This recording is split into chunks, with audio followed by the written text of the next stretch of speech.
Eu vou começar pelo fim, porque eu posso perder tempo na justificativa. Então, como a proposta é mais importante, eu começo pelo fim. Nós fizemos ontem um encontro como esse no Rio de Janeiro e saímos com uma proposta que eu estou trazendo aqui e que eu acho que já está correndo... É um pouco do nosso sentimento comum. Nós estamos propondo a criação de uma Frente Nacional Popular. Se o nome é Frente Nacional Popular, bem. Se é Frente Democrática, bem. Se é frente, só frente, bem. Se é o que for. O que nós queremos é uma frente que unifique o povo brasileiro, que não parta dos partidos, mas que compreenda os partidos e que tenha como base o movimento social. Essa frente precisa... Essa é a proposta. Uma das primeiras tarefas desta frente, primeiro, ela é o ponto de partida para uma organização e, ao mesmo tempo, para a ação. Um dos primeiros providências seria a constituição de um observatório, um conjunto de companheiros nossos que vamos tirar aqui, ali e acolá, para fazer permanentemente uma análise da realidade e propor alternativas. Que os nossos partidos recolham ou não, que o governo recolha ou não, nós vamos fazer a reflexão. Uma observaçãozinha rápida, porque eu falei em reflexão. Há certos ativistas que acham que a reflexão é inimiga da ação, esquecidos de que a ação sem reflexão ou é a doença infantil do esquerdismo, ou é o voluntarismo, ou é a doença atual nossa, a inação, a ausência de ação, a anomia dos partidos de esquerda. Aí cabe o discurso, eu não vou fazer. A terceira questão que eu queria colocar, rapidamente, é o conceito de golpe de Estado. Se nós estamos falando aqui de golpe de Estado no sentido clássico, não há a menor possibilidade disto a olho sem leite. Mas, se nós estamos pensando em golpe de Estado, como é o clássico da sociedade brasileira, há esse risco. E eu diria que não há mais esse risco, porque já houve esse golpe. É o golpe do parlamentarismo, é o golpe, de fato, do parlamentarismo branco. Foi instaurado no Brasil um regime parlamentarista.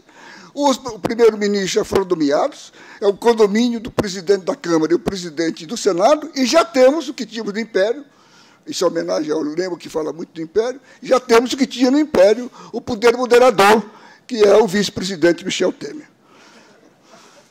Isso foi feito no Brasil, no golpe contra golpe de 11 de novembro, em uma noite o Congresso declarou 2 presidentes da República sem condições de exercer a presidência, o que não existe no direito constitucional. E, em 61, em uma noite, se acabou com o regime presidencial e se colocou o regime parlamentarista. Se fez há pouco tempo. Até os paraguaios já aprenderam, já fizeram com o Lula e fizeram também há pouco em Honduras. Portanto, esse tipo... se a nossa querida amiga Dilma vai permanecer até o final, só perguntando aos deuses do Olimpo, e eles não gostam de falar com a gente. Mas, se nós não corrigirmos os erros que estão ocorrendo, se nós permanecermos na nossa anomia, se os partidos de esquerda continuarem atônitos, pode haver o que for possível para impedir o avanço das esquerdas do Brasil. Finalizando, 2 questões que eu queria assinalar. Não vejo, por esse sentido, a ameaça do impeachment. E penso que a nossa luta, no momento... Então, não vamos esquecer isso, mas a luta principal da esquerda é recuperar-se. Eu acho que o grande desafio é recuperar a esquerda brasileira. A esquerda brasileira precisa recuperar-se do ponto de vista ideológico, precisa recuperar-se do ponto de vista orgânico, precisa recuperar-se do ponto de vista político e, lamentavelmente, precisa fazer uma revisão ética. Vamos fazer agora... Que tal nós fazermos na ordem inversa? Então, começa com Vossa Excelência.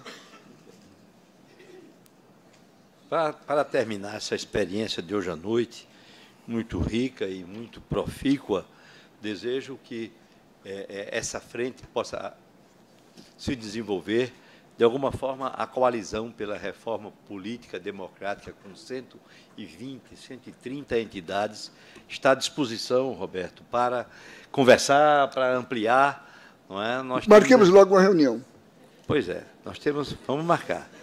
Acho que no dia 9 de maio, a coalizão vai se reunir com todas as entidades, uma reunião ampliada. Nos convide. Em Brasília. Vamos encaminhar um convite.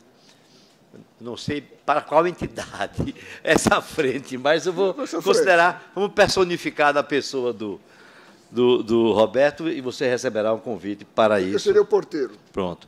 E, nesse sentido, eu diria, Roberto, que no mês passado, duas grandes entidades da sociedade civil brasileira, a OAB e CNBB, divulgaram uma proclamação que não foi considerada pela mídia brasileira e, portanto, pouca gente viu. Saiu um pouco no site da CNBB, da OAB, uma proclamação em defesa da democracia, em defesa da Constituição, da normalidade democrática. E isso foi muito importante porque são duas entidades que não são da mesma natureza. A entidade dos advogados e a entidade dos bispos. Então, foi interessante que essas duas entidades, que já se uniram em ocasiões anteriores, direta já, impeachment do Collor, então elas se uniram e divulgaram uma proclamação de que eu vou ler somente o final como a mensagem que deixo nesse momento para as queridas e os queridos militantes que estão aqui na resistência. Terminam as duas entidades, depois de fazer uma proclamação. Para tanto, é necessário que todos os cidadãos colaborem no esforço comum de enfrentar os desafios, que só pode obter resultado válido dentro dos cânones constitucionais, sem que a nação interrompa o seu processo civilizatório que tem levado o país a uma posição destacada no concerto das nações. Por fim, reivindicam as entidades subscritoras, seja cada vez mais admitida e estimulada a participação popular nas decisões que dizem respeito à construção do futuro da pátria, obra comum que não pode dispensar a cooperação de cada cidadão, de cada organização, dando-se assim plena eficácia ao conteúdo do artigo 14 da Constituição da República. Muito obrigado.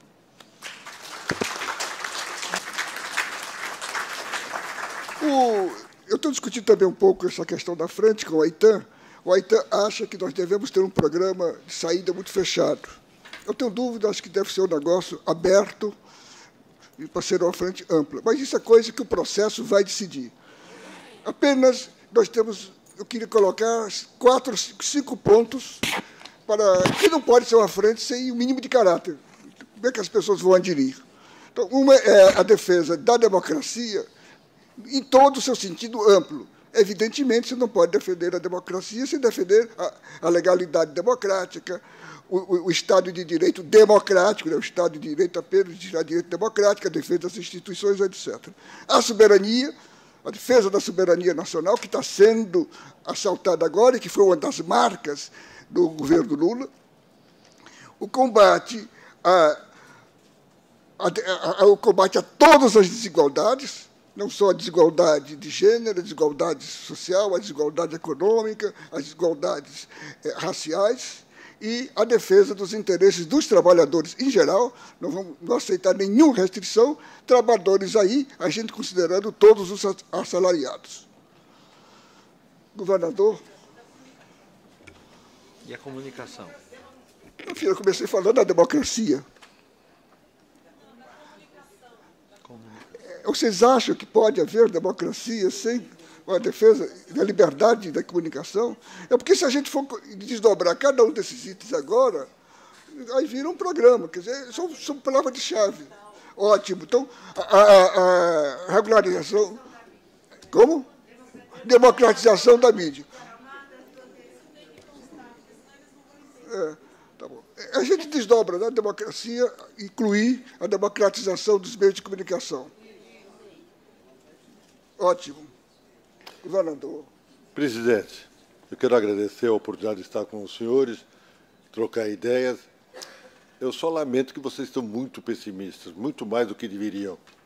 E também lamento, porque o Marcelo acha que a gente não deve fazer ironias, mas a ironia é que salva a vida, principalmente nos momentos de grande depressão. Como vocês estão muito deprimidos, é preciso que haja o castigo da ironia, que, segundo os meus mestres do lado passado, é o sal da vida, e mais do que isso, ela é, aí seria vaidade, vai lá, vaidade, um traço da inteligência, não é? Só os inteligentes são irônicos. Então, meus amigos, eu acho que vocês estão pessimistas demais. Eu estava dizendo para a Selma, eu não gosto de missa de sétimo dia. E vocês estão em missa de sétimo dia. É uma coisa horrível. Eu não. Você não, você até foi bastante razoável. Mas o grande problema é que nós temos que resolver o problema. Estamos em liberdade, já é uma grande coisa que se conquistou no Brasil. Nós estamos aqui, não temos medo de falar nada, já é uma grande qualidade. Então, a democracia não está tão mal no Brasil. Agora, está deformada? Está. A Câmara Federal ficou realmente uma complicação total. Culpa deles que estão lá? Eu acho que é culpa também de quem foi derrotado para a Câmara Federal. Deve ter havido motivo. E eu acho que tudo que se falou é verdade. Porém, não esqueço que existe uma revolta interior de todas as pessoas com a problemática da Petrobras. Petrobras é uma marca profundamente desagradável desses últimos 12 anos. Este é um ponto grave. E o pior é que a gente está vendo pela televisão da Câmara e do Senado a CPI. E as pessoas falam com a maior tranquilidade que roubaram bilhões e ninguém fez nada. Isso está revoltando o povo. Eu sou pequeno burguês e sinto isso. Isso vocês têm que tomar aí no estudo de vocês de esquerda. Sabe, burguês não gosta de tanta roubalheira. Ele gosta de roubar para ele, mas não assim todos. Lá foi todos. E isso é que está doendo. Entendeu? Esse é o ponto. Faça uma reflexão, façam frente, façam tudo, mas faça uma reflexão sobre o episódio Petrobras. Já esqueço até o outro mensalão. Era uma porcaria o mensalão. É bobagem. Agora, a Petrobras mexeu com a empresa básica da nacionalidade e isso doeu a pequena burguesia e a todos. Não acredito que tem alguém aqui que está tranquilo e confortável com o episódio Petrobras. É isso que desgastou a esquerda brasileira. O resto nada desgastou. Foi a Petrobras. Esse é o ponto básico. E eu não sei como resolver isso. Vocês que são inteligentes, resolvam. Eu vou continuar ironizando. Nunca vi roubar tanto. Que coisa notável. Foi realmente impressionante. E, então, esse é o ponto básico que vocês precisam pensar. Nessa missa de sétimo dia, o padre tem que dizer a verdade, senão o corpo presente fica desagradável, ele não vai acreditar o defunto. O defunto é a Petrobras, ponto e basta. O resto não teve nada errado. Petrobras. E aí não tem desculpa. Desculpem falar isso.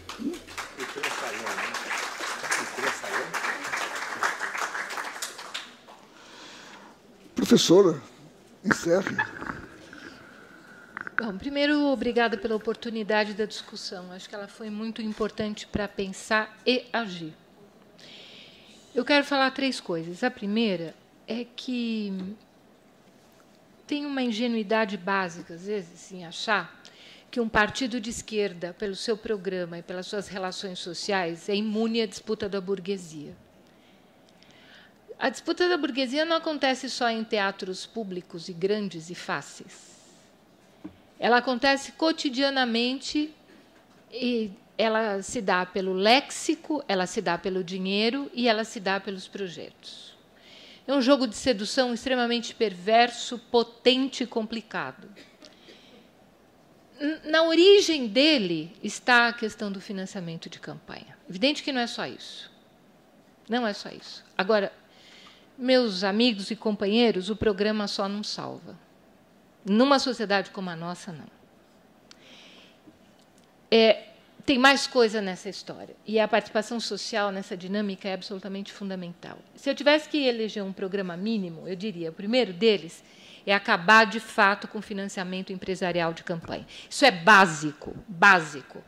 Todos os outros pontos da reforma política são fundamentais. Agora, isto é motivo de unidade absoluta de todos os setores que querem o fim não sei nem se ampliar as perspectivas da esquerda, mas qualquer setor progressista que quer o fim da corrupção no Brasil tem que levar isso em conta. O Marcelo diria, é condício sine qua non. Sim.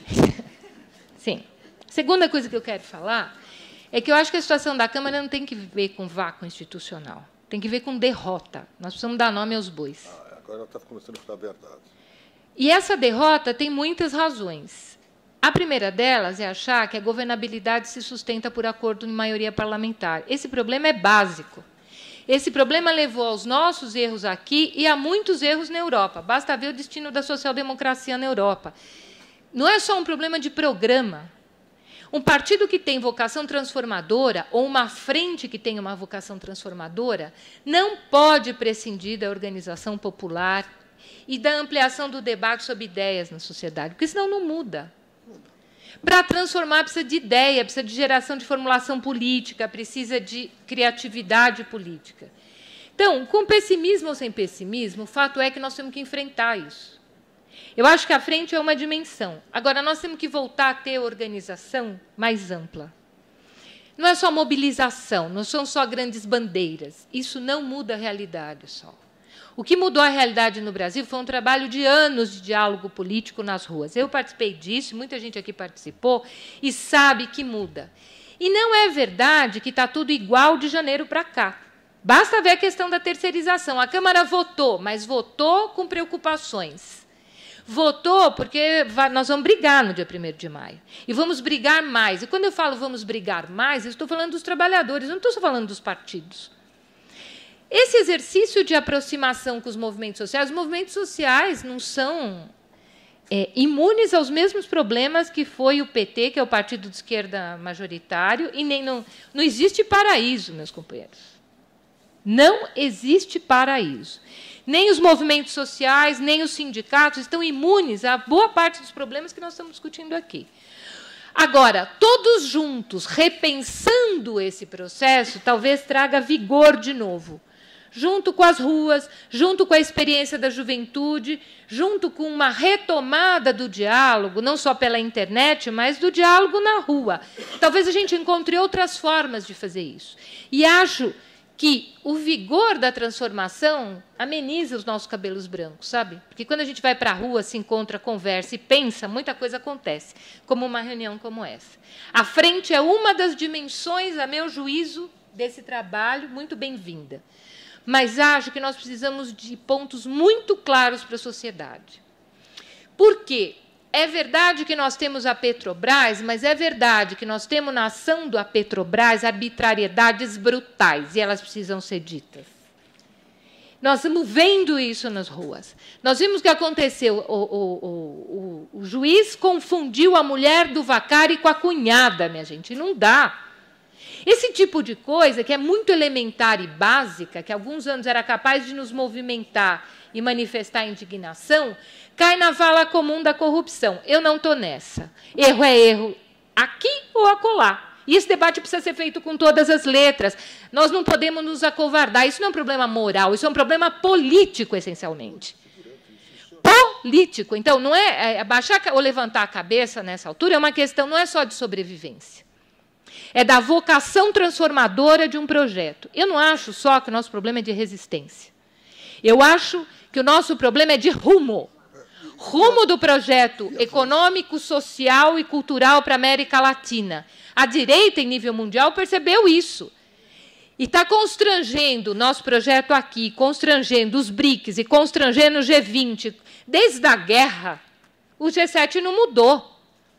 A primeira vez que isso acontece, se situa no quadro dos 12 anos. Ué, não há império que queira isso sem confronto, é evidente. Isso é um problema geopolítico, mas é, nesse momento, um problema político de primeira grandeza. Então, na minha opinião, as duas coisas têm que acontecer. À frente, meia dúzia de questões chaves. Eu volto a dizer, a questão do financiamento privado das campanhas, especialmente empresarial, e a questão das comunicações é chave. A Globo está sentindo muita coisa, os jornais estão sentindo muita coisa, os efeitos da crise também se manifestam sobre eles, porque a Globo não saiu imune disso e nós precisamos ir mais para frente. Lutar para ampliar a democratização, ampliar para que todos os espaços alternativos de comunicação tenham recurso no Brasil, porque a democratização envolve dinheiro também, não é só um problema de marco regulatório, e é preciso que isso seja dito com força nas ruas, para que a presidenta Dilma não só ouça, como também possa agir, porque ela não é uma imperatriz, e ela precisa de relação de força para fazer um monte de coisa. Essa é a minha convicção profunda, viu, companheiros? E vamos em frente. Antes de mais nada, antes do encerramento, eu pediria que nós todos batêssemos palmas de agradecimento. Olha o que ele está dizendo aqui baixinho para mim, que apesar de ser mulher, eu sou inteligente. Faço questão de registrar. Eu